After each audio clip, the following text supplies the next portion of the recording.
باپ اور بیٹے اور القدس کے نام میں آمین۔ یہ سال کے دوران 8ویں اتوار کی عبادت کا پیغام ہے۔ پہلی تلاوت یشوع بن سراخ کی کتاب اس کے 27ویں باب کی 4 سے 7 آیت۔ اس بات پر آپ غور کر سکتے ہیں کہ جو تلاوت نامے میں تلاوت موجود ہے وہ ہمارے اردو ترجمے کے مطابق 8ویں آیت بھی اس میں شامل ہے، کیونکہ یہ ایک فرق آیا ہوا ہے تلاوتوں کی آیات میں کہ جو 4 آیت ہے وہ کچھ انگلش بائبلز میں 3 آیت کا ہی آدھا حصہ جو ہے وہ اس میں شامل ہے، تو جہاں 7ویں آیت ختم ہوتی ہے حقیقت میں وہ 8ویں آیت جو ہے وہ اس کا حصہ ہے، تو آپ اس لحاظ سے دیکھ سکتے ہیں۔ لکھا ہے کہ آدمی کے کلام کرنے سے پیشتر اس کی تعریف نہ کر۔ مزمور 91۔ اے خداوند تیرا شکر ادا کرنا خوب ہے۔ دوسری تلاوت مقدس پالوس رسول کے پہلے خط کرنتھیوں کے نام اس کے 15ویں باب کی 54 سے 58 آیت میں اس نے ہمارے خداوند یسوع مسیح کے وسیلہ سے ہمیں فتح بخشی ہے۔ نعرہ حمد ہے، اے خداوند ہمارے دل کھول کہ تیرے بیٹے کے کلام کو قبول کریں۔ انجیل مقدس بامطابق مقدس لوکا اس کے 6 باب کی 39 سے 45 آیت میں جس سے دل لبریز ہوتا ہے وہی زبان پر آتا ہے۔ اس اتوار خدا کا کلام ہمیں خود شناسی کے بارے میں سکھاتا ہے، خود کو جاننا، خود کو سمجھنا اور سمجھ کر خود کو تبدیل کرنا۔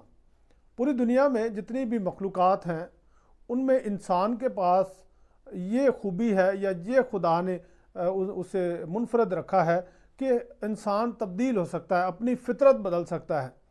اپنے جو اندرون ہے اس کو بدل کر وہ اپنے مزاج کو، اپنی چیزوں کو تبدیل کر سکتا ہے۔ اور خداوند یسوع مسیح آج ہمیں اسی بات کی دعوت دیتے ہیں، کیونکہ جس خداوند یسوع مسیح کے خوبصورت پیغام کو، میدانی واعظ کو ہم سن رہے ہیں اسی کا سلسلہ آگے چلتا ہے۔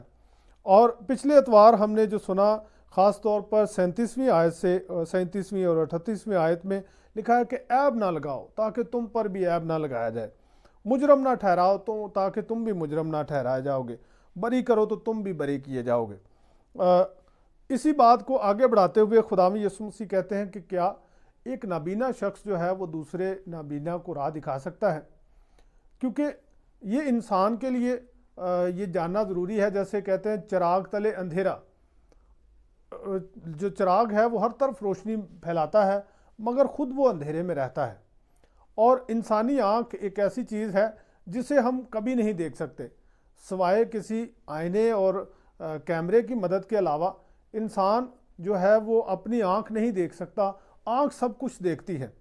تو یہی بات ہے انسان پر آتی ہے کہ بہت بار ہم اپنی طرف نگاہ نہیں کرتے، خود کو نہیں دیکھ پاتے اور دوسروں کو دیکھتے ہیں۔ اور خداوند یسوع مسیح اس بات کی طرف ہمیں لے کر آتے ہیں کہ پہلے اپنی آنکھ کا شتیر جو ہے اسے نکال، جو بڑی لکڑی ہے، جو بڑی کمی ہے اپنی زندگی میں سے وہ نکال تاکہ تو دوسرے کی کمی کو بھی نکال سکے۔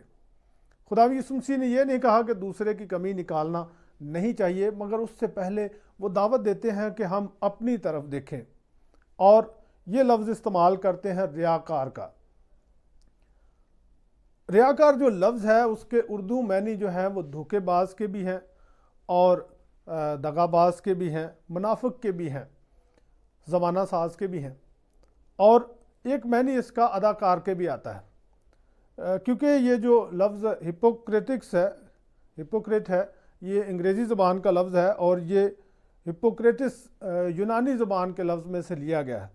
یونانی زبان جو ہے اس میں یہ لفظ جو ہے وہ اداکار کے معنی میں استعمال ہوتے ہیں، ان اداکاروں کے، کیونکہ وہاں پر تھیٹر میں ایک طرف کوائر یا کورس گاتے ہوئے وہ سارا ڈرامہ جو ہے وہ گایا جاتا یا سنایا جاتا بلند آواز میں، اور جو مین ایکٹر ہوتے وہ مختلف قسم کے ماسک پہن کر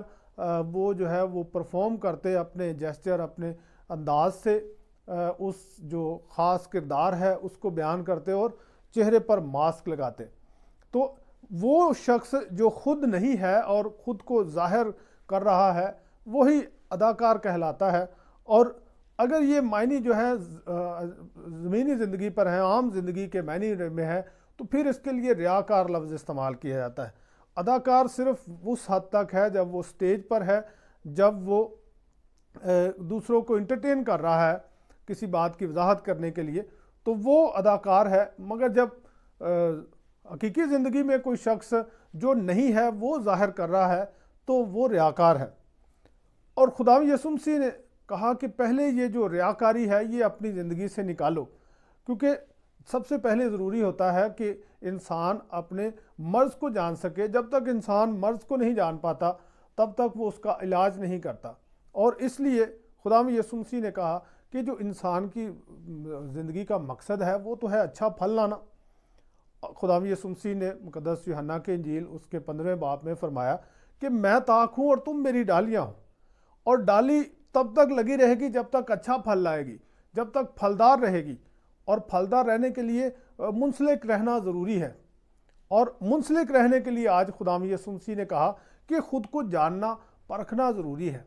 اور اس میں رکاوٹ کون سی چیز ڈالتی ہے؟ اس میں جو ہے انسان کا غرور و گھمنڈ جو ہے وہ رکاوٹ کا باعث بنتا ہے۔ انسان اپنی ذمہ داری، اپنی غلطی کی ذمہ داری نہیں لیتا۔ ہم اس کی مثال جو ہے وہ باغ عدن میں دیکھتے ہیں کہ انسانوں سے جب پہلی بار غلطی سرزد ہوئی تو وہ اپنی غلطی تسلیم نہیں کی گئی بلکہ ایک دوسرے پر ڈالی گئی۔ آدم ہوا پر اس کی ذمہ داری ڈالتا ہے، ہوا جو ہے وہ سانپ پر اس کی ذمہ داری ڈال دیتی ہے۔ اور دوسری طرف ہم دیکھتے ہیں کہ جب داؤد بادشاہ غلطی کرتا ہے اور اس کے پاس ناتان نبی جاتا ہے تو وہ یہ نہیں کہتا کہ وہ اس وجہ سے ہو گیا، وہ بیت شبہ کی خوبصورتی پر الزام نہیں لگاتا، وہ کسی خاص واقعے پر الزام نہیں لگاتا، بلکہ وہ اس ذمہ داری کو قبول کر کے خدا سے معافی مانگتا ہے، خدا سے اپنی غلطی کا اعتراف کرتے ہوئے معافی مانگتا ہے اور خدا اسے معاف بھی کرتا ہے۔ دوسری طرف پطرس انکار کر دیتا ہے، اور انکار کرنے کے بعد وہ یہ نہیں کہتا کہ مجھے شیطان نے ورگلایا، مجھے اس وقت حالات ایسے تھے، اس وقت میں نے اپنے آپ کو کسی طرح بچانے کے لیے اور اس پیغام کو بڑھانے کے لیے، بلکہ وہ ذمہ داری قبول کرتا ہے اور خداوند یسوع مسیح اسے دوسرا موقع دیتے ہیں۔ تو کلیسیا میں اعتراف کا ساکرامنٹ بہت زیادہ اہمیت رکھتا ہے۔ اعتراف کے ساکرامنٹ میں ہم جاتے ہی پہلی بات یہ کرتے ہیں کہ فادر جی ہمیں برکت دے تاکہ ہم اپنے اعتراف کو کر سکیں، تاکہ ہم اپنی غلطی بیان کر سکیں، تاکہ ہم جو ہے وہ اپنی جو کمیاں ہیں انہیں دکھا سکیں، پیش کر سکیں۔ اور پھر انسان کہتا ہے کہ میں نے پچھلا اعتراف اس وقت اتنی دیر پہلے کیا تھا، اور اس کے بعد وہ کسی چیز کے دفاع کرنے کے لیے نہیں آیا بلکہ وہ ذمہ داری لینے کے لیے آیا ہے کہ میں نے یہ کیا ہے، مجھ سے یہ سرزد ہوا ہے۔ اور یہ ایک طاقتور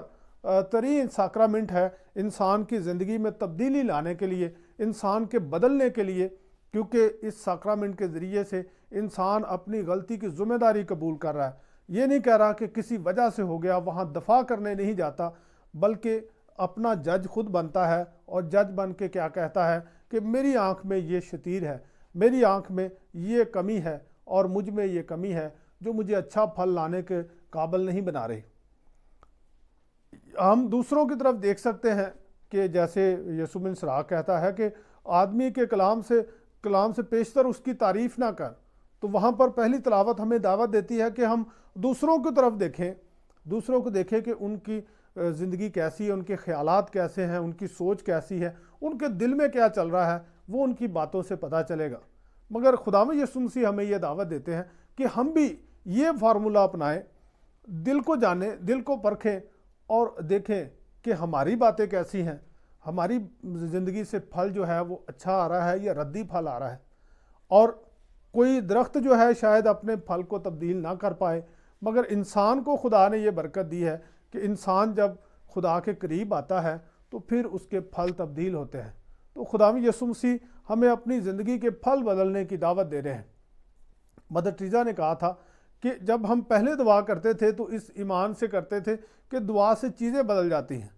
مگر ایک تجربے کے بعد جانا کہ دعا سے چیزیں بدلے نہ بدلے، انسان بدل جاتا ہے، اور جب انسان بدل جاتا ہے تو پھر